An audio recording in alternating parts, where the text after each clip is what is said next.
We're gonna rock this joint. Yeah. She's a rock star. Well, you just said let's rock, so we're gonna rock this joint. True. Okay. Hey, Denai. Hey, what? Do you ever feel like life has turned into one giant to-do list? Definitely in periods of my life I did. When was the last time you played, like really played, without an agenda? So today we're gonna talk about how to have more fun. Is that what we're doing? I think what we really want to talk about is that balance between work and fun. You know, where is that healthy, delicious balance between showing up to life, grinding, doing your thing, but also having fun throughout it, or actually allowing yourself to take breaks from work altogether to have more spontaneity, joy, play, fun in your life? And what does the healthy balance look like? Is there a standard balance, or is it different for everybody? I wanted to have that conversation and see what you think, and also share what I think, and also hear what listeners think. I want the engagement from other people, because I think this is a really interesting conversation, especially in today's age where we do have to do more in life compared to like 20, 30, 40 years ago, where only one person in the household had to work in order to take care of the family. And now it's like everybody has to grind in order to make a living, comparatively speaking.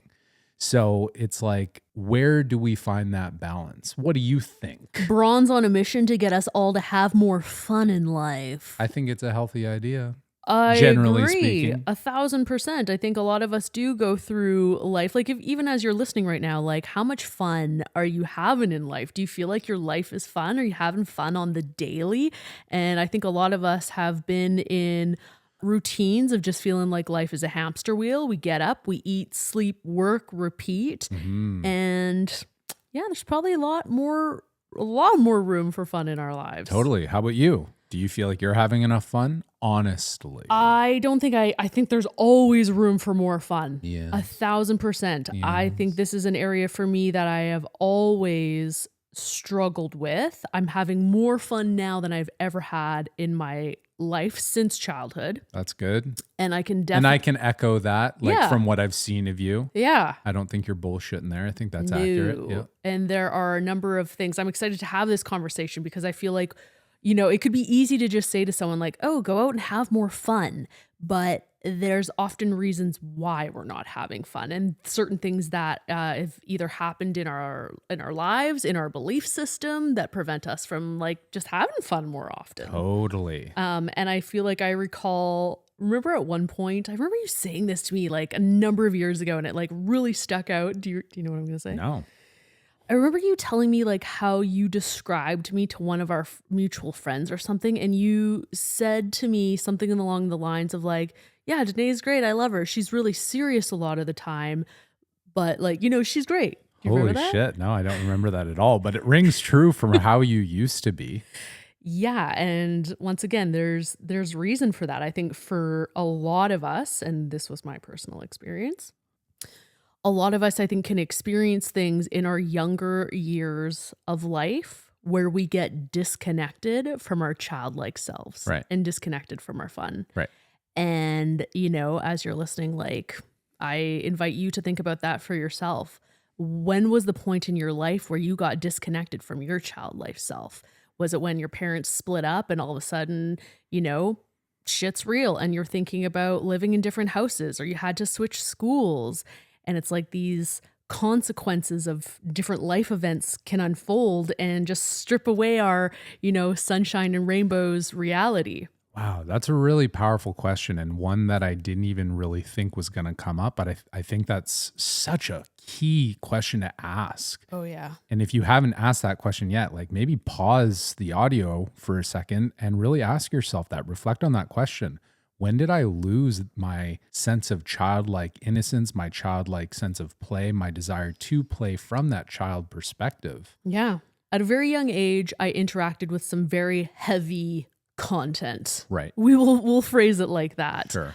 It took me out of my innocence, and as a child, just being connected to play and fun, and all of a sudden it was like, whoa.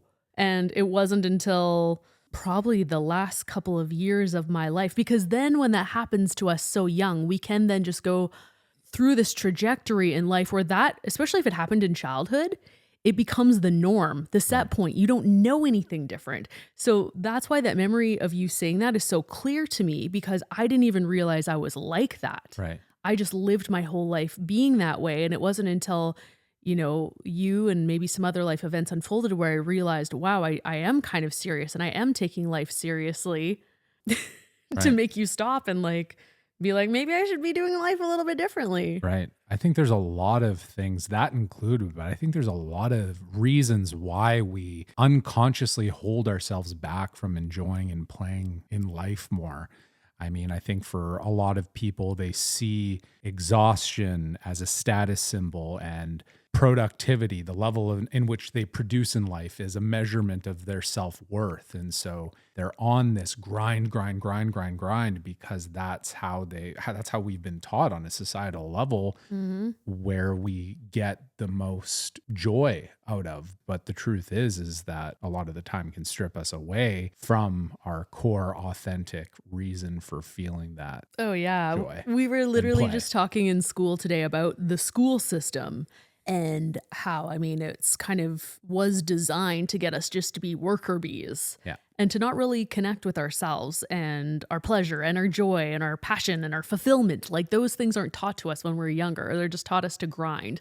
So I think if we want to live a life that is more pleasurable, meaningful, joyful, we really have to strip away so much conditioning yeah, and kind of reconfigure what you want your life to look like, for sure. you So know? let's talk a little bit about that. Yeah, sure. I think that it's a good question to ask ourselves, to reflect. Where could I allow myself more opportunity to let loose and have Mhm. more fun and play?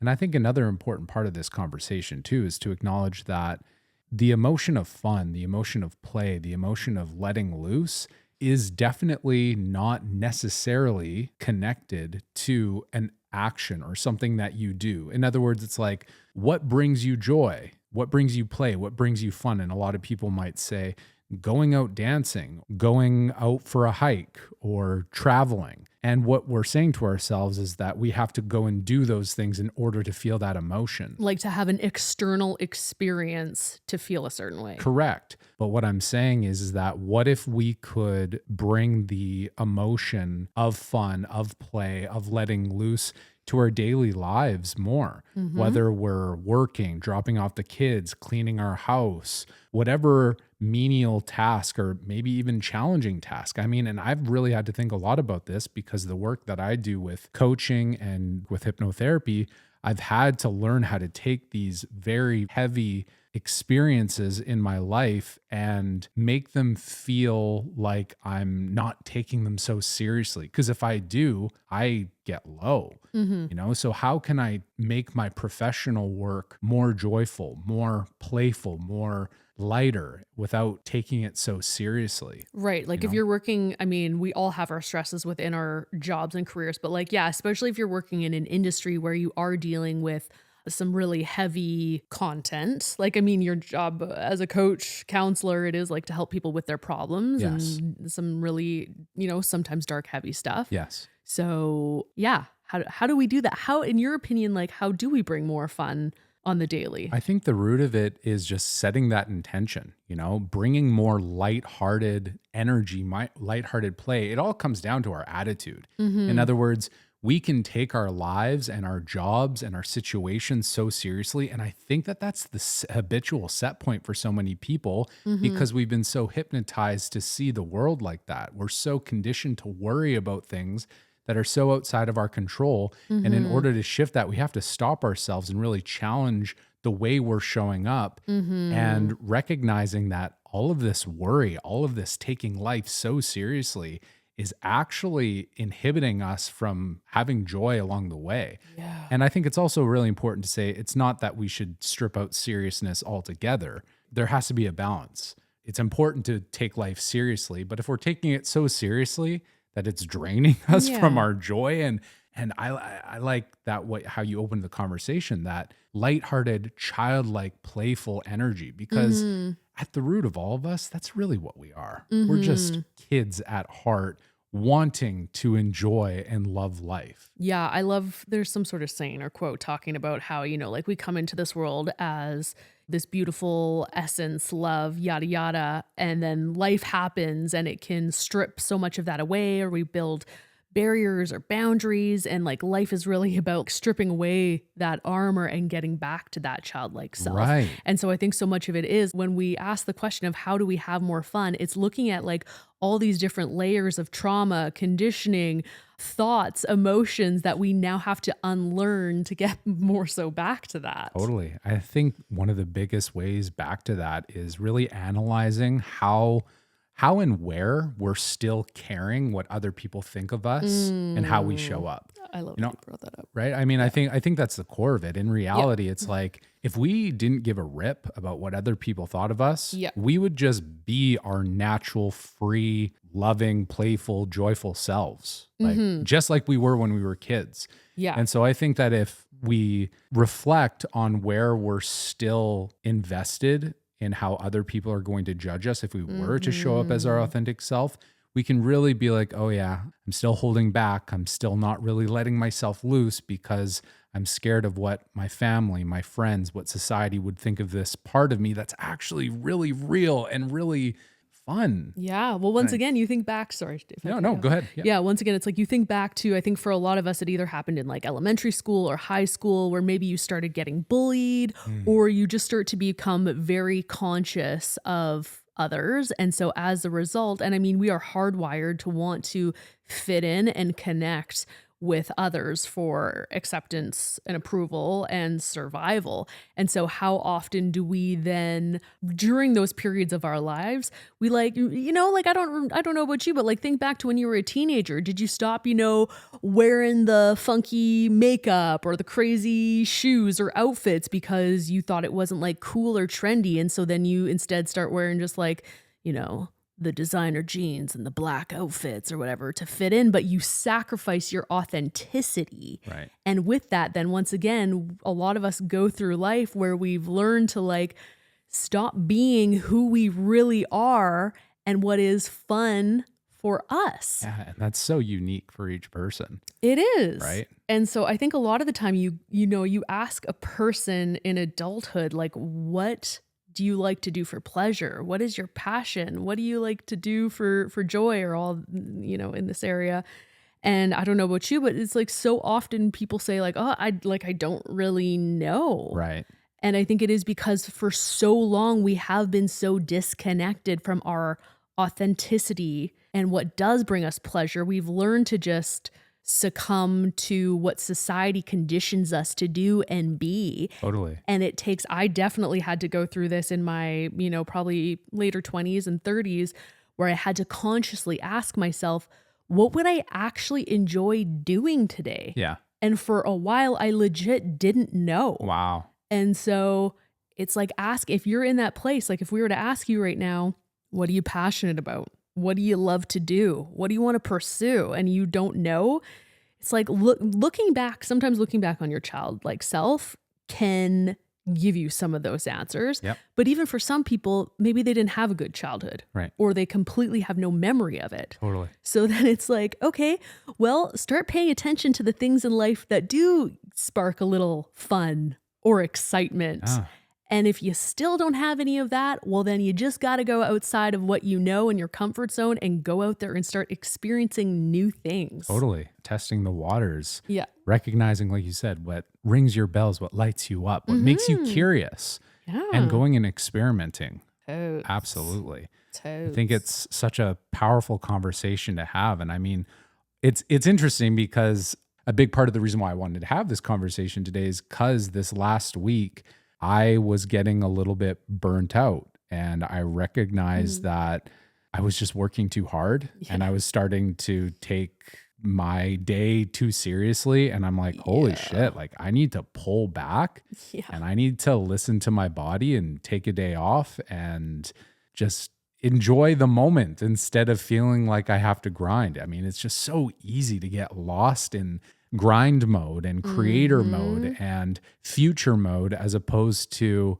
just embracing the fact that you're on this journey and it's all just a game, why can't I just look at it as more of a game? And I think that Mhm. that's been where I've been at lately I've actually been doing really well with it. Like seeing my businesses and my life in general as just like one big game that I don't have to play, but I get to play. Yeah. And I know if I'm winning, if I'm having fun. Yeah.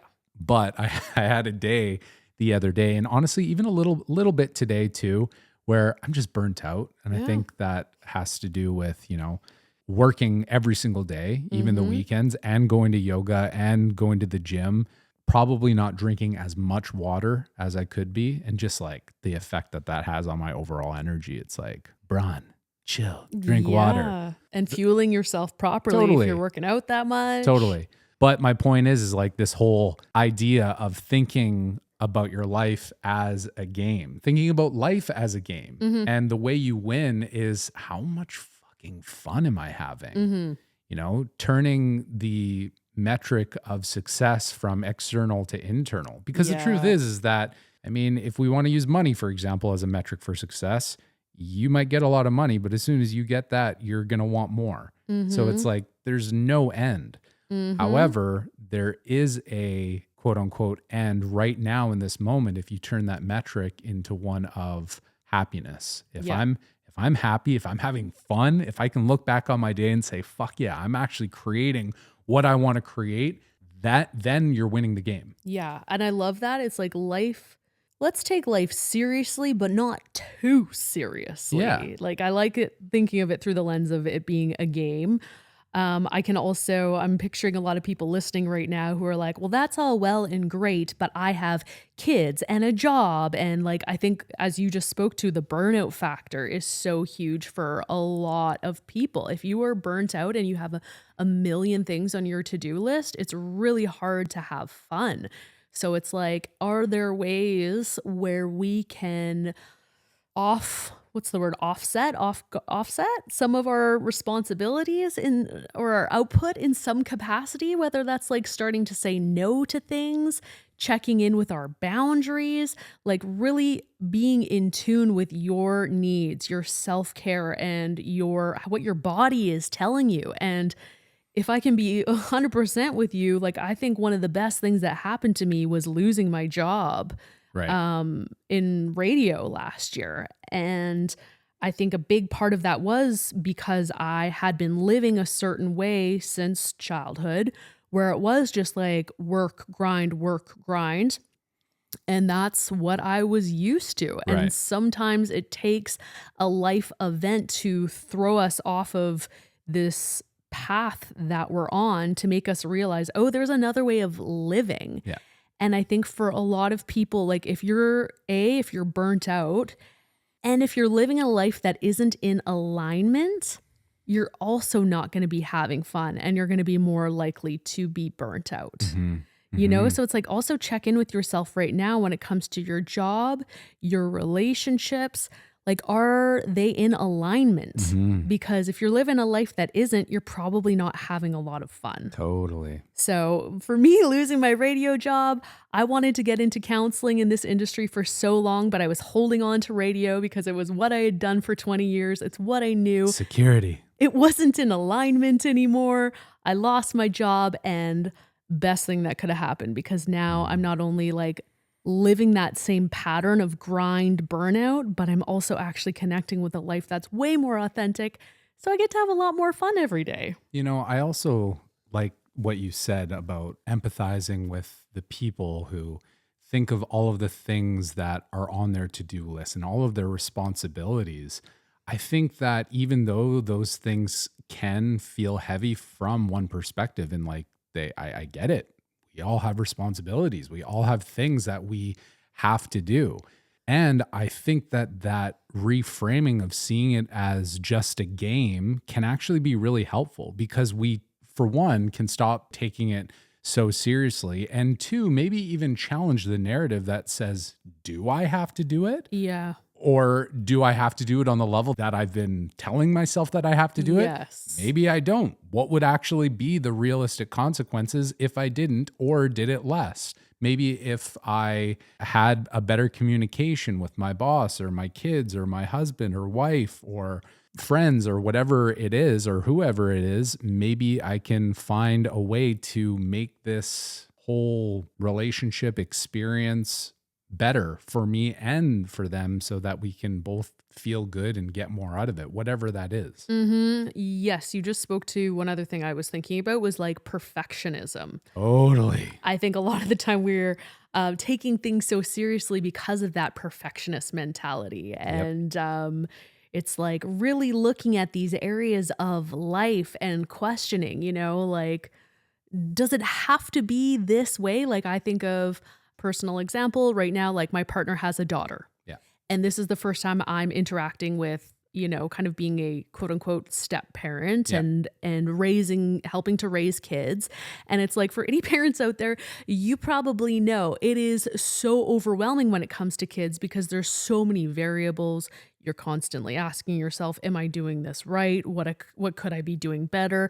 There's no definite yes or no guidebook on how to be the perfect parent. Right. And so like I've been beating myself up with like, are we doing this right? What could I be doing better? This isn't how I want it to look, yada, yada, yada. And it's been so helpful in approaching the situation with a more fun, playful mindset when I talk to other parents, and it helps me to realize like, okay, like we're good. This situation is good. I don't need to stress out and be such a perfectionist, Totally. you know? People and kids are a lot more resilient, I think, and smarter than we give them credit for. Yeah. So, I mean, that again, it's that balance of, yeah, showing up and taking the responsibility of motherhood seriously, but not so seriously that you're burning yourself out. Well, that's just it. One of my Are you a class. helicopter stepmom? Oh, dude, this is part of the reason why I never had my own kids, because I was like, I'd be a freaking nightmare. You Right. saw how I was with with Penny, my Yeah. dog. Like, I was like, So Danae needs to chill the fuck out. I literally, when she lived with me, my dog, I would cry when I would drop her off at doggy daycare. Like my dog. Imagine how I'd be with a child. Yeah. Oh, Well, dude. This is good conversation then. Oh, dude. Yeah. Yeah. And yeah, I mean, there's so many different areas of life where I feel like we could, use different examples of this perfectionist mentality and how it does really rob us of our fun. And once again, at that core, I think a lot of it is just like wanting acceptance. Like, why are we trying to be perfect? It's either conditioning from a childhood telling us we needed to be this certain way. We needed to be perfect to like gain love and acceptance. Yeah. It's all kind of bullshit, Yeah. 100%. you know?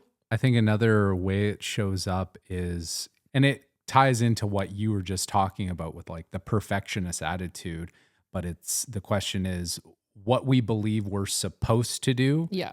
versus what do I really want to do? The shoulds. Yeah. Are you shoulding on yourself? Yeah, the shoulds versus the genuine desires. Like when I rip away all of the things that I have been habitually doing, which ones are actually not in alignment with how I really want to live my life? And if I wasn't doing those things, what does my heart lead me towards? What do I really want? That'd be an interesting thing to ask yourself when you wake up. What do you actually want to do today? Yeah. And I remember once again going back to that period of my life where I was asking myself that. And I was just like, my day is literally just full of shoulds. Yeah. I should go to work. I should go to work. I should go to the gym. I should fulfill this, social obligation. But I actually wasn't really enjoying much of it at all. I think that this could be a really powerful conversation for some people to recognize it's like you don't have to live your life on that hamster wheel of should. Ugh. Like we can stop anytime we want and take authority and responsibility and accountability back in our lives. But it takes courage to challenge ourselves. It takes courage to open up and be like, okay, I'm responsible for my life. And if I'm going to actually be fucking happy, Yeah. I need to get real with myself about what's not working so that I can make moves to what would work that would make me happy. Yeah. And sometimes it's just like, that can be really overwhelming if it is a big life change with career, relationship, whatever it may be, financial situation, health stuff. Big time. But it's also like if you don't start taking those baby steps to make those changes, sometimes the universe will intervene and force you to make I those love that you just changes. said that because it's so true. Well, it was literally like me with my radio career. Right. Like, I had been like Yeah. considering leaving for a Years. very long time Years. and moving into like counseling. And I don't think I've really talked about that publicly, but it was something I had been contemplating for a really long time. And then the universe came and like I got laid off. Right. Which once again was the biggest gift I could have been given because it stopped my hamster wheel that I had been on my whole life Right. and brought in a new, like, I got to experience not working for the first time since I was 16 years old, Right. which I am so grateful for that gift because it gave me the space and time to actually be like, well, now I have time. What do I actually want to do? Boom. And I got to experience in my body a new way of being where I was like, oh my God, I'm so much happier. I'm way less agitated and aggravated and annoyed on the daily. Like, if your schedule is so full of just nonstop grinding and you're burnt out, you're going to be probably pretty moody and agitated. Mhm. And it was really cool. Shortly after that experience, I started getting more job opportunities. I started doing other things that I didn't really, share publicly. I was working at another radio station and stuff. And I started to feel once again like I was grinding too much. I was doing full-time school. I was working multiple gigs.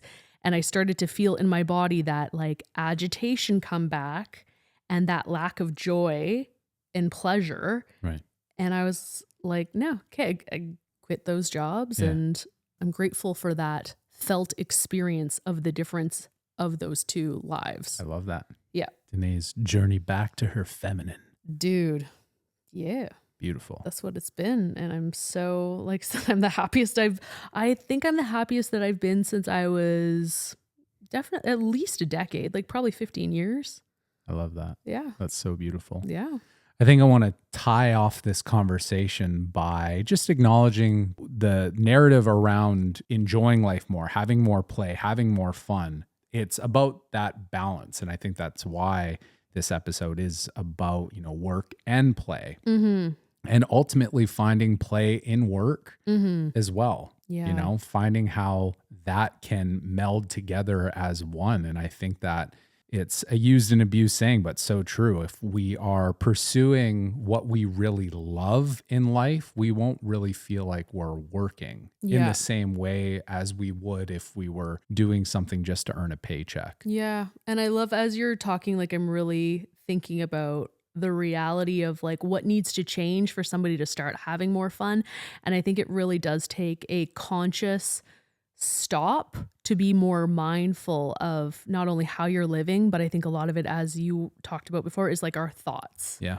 Your overall attitude about the way you show up. Yeah, like I love the way that Joe Dispenza talks about being human and our thoughts and our emotions and everything. And he talks about it from the point of view of, our thoughts and our emotions, the way we are. It's just like our brains are basically like hardwired computer data of just like how we've thought and felt over our lives up until this point.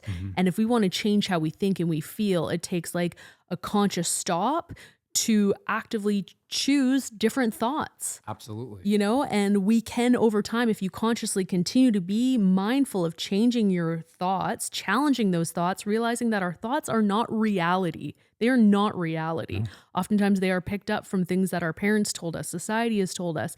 You can choose to think different thoughts. And over time, our brain does start to get hardwired in a different way where now this just becomes the new way that you think and feel. Yeah.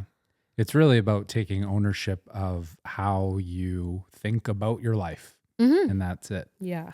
And it's almost like re-hypnotizing yourself. Maybe that word is a little bit funky in the conversation, but I mean, programming, hypnosis, hypnotizing, it's basically the same thing. It's reprogramming your habitual habit patterns of thinking and seeing yourself, seeing the world, and your whole journey along the way. Yeah. So what are you doing for play these days? For me, Yeah. play, Yeah. I mean, I feel like that my life is a game right now. Like That's cool. my health, Yeah. like I'm looking at going to yoga and going to the gym as every time I'm going, I'm leveling up and it feels good and I'm having fun That's with cool. my two businesses. again, like I have a business coach right now and I'm leveling up. I would like to my progress to be faster, but at the same time, I don't feel negative about it because I Mhm. am making progress and I am having fun along the way. Mhm. Relationships, I'm enjoying the dating game. I'm just looking at it all as a game You right have an now. amazing sister in your life. Your life is She good. great. Well, I mean, and that's like the other reason why I think this conversation is so sick to have with you and I, because you and I have always been total fucking Oh, goofballs. yeah. Like that's just our MO. That's just how Totally. we show up. Yeah. There's rarely a conversation that we have where there isn't at least one silly face or silly voice or dorky I don't think we ever expression. interact where there isn't some of that. Yeah, Yeah. it's total. The way we talk to each other is just one inside joke, Yeah, pretty much. pretty much. Pretty much. How about you? What's your play? This is an interesting question because I think there are different types of people and different things can be considered play for different people. For sure. I think I've realized, like, for me, I have been a little bit more like career focused in my life, but part of that is playful and fun for me. Like, Yeah. I genuinely enjoy doing that. Yeah. Like, I love learning and I Yeah. love building. But I do think there needs to be more space for just like childlike play in my life. Right.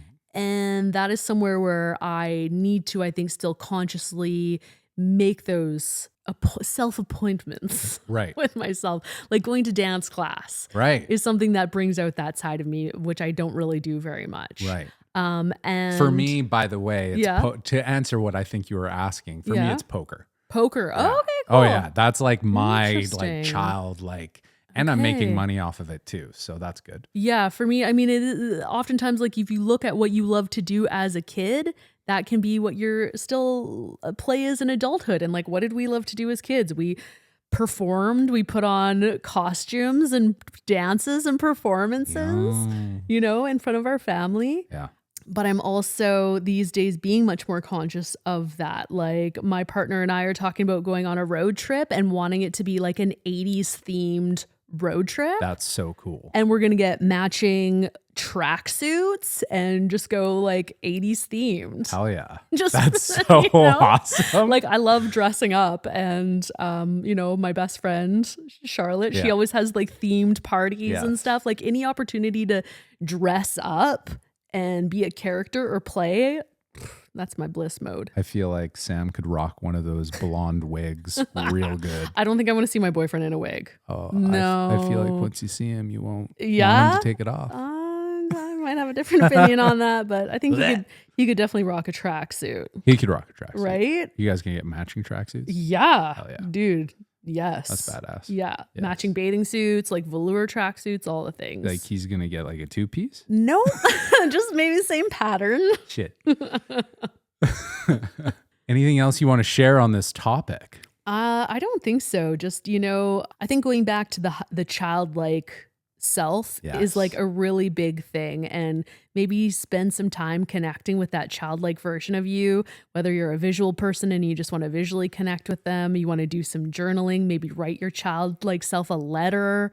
Connect with that childlike self and connect with that joy and see if there's anything that needs to be healed for you to connect with that part of you again. I think that's a really powerful thing to say because we actually didn't really talk about the healing aspect of getting back to your childlike self. And I think for a lot of people, like you said at the beginning, the reason why they've disconnected from that is because at some point they had to, Yeah. because it meant safety. Like they had to grow up. They had Yeah. to evolve a lot faster into their adult self before Yeah. they could live out their childhood.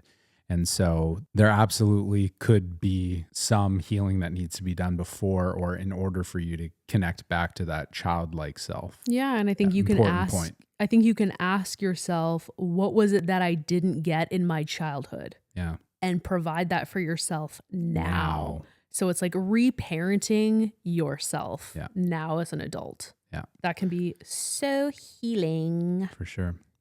Such a great Yes. conversation, and I love it because I think that we could all agree that we deserve to have more fun in our lives. We Yeah. deserve to enjoy life more. We don't have to take this shit so seriously. It's important to take it seriously, but not so seriously that we're burning ourselves out. Well, that's like one of the top 5 regrets of the dying is that they worked too much. Yeah. So have more fun, enjoy your life. Don't have that regret. Let's have more fun, people. FUN fun. Ding, ding, ding. Drop a little comment in the audio and tell us how you gonna have more fun or how you do love to have fun. We want to hear it. Yeah, or what your childlike self loved to do for fun. Yee yee. Yeah, yeah. Much love, everybody. Thanks for joining us, and we'll see you next week. For episode 26? 6. 25? 26? Next week will be 26. Keep track, Braun. I thought you were the one who keeps track of the episodes. 26 it is. True. Thanks, Bye. guys.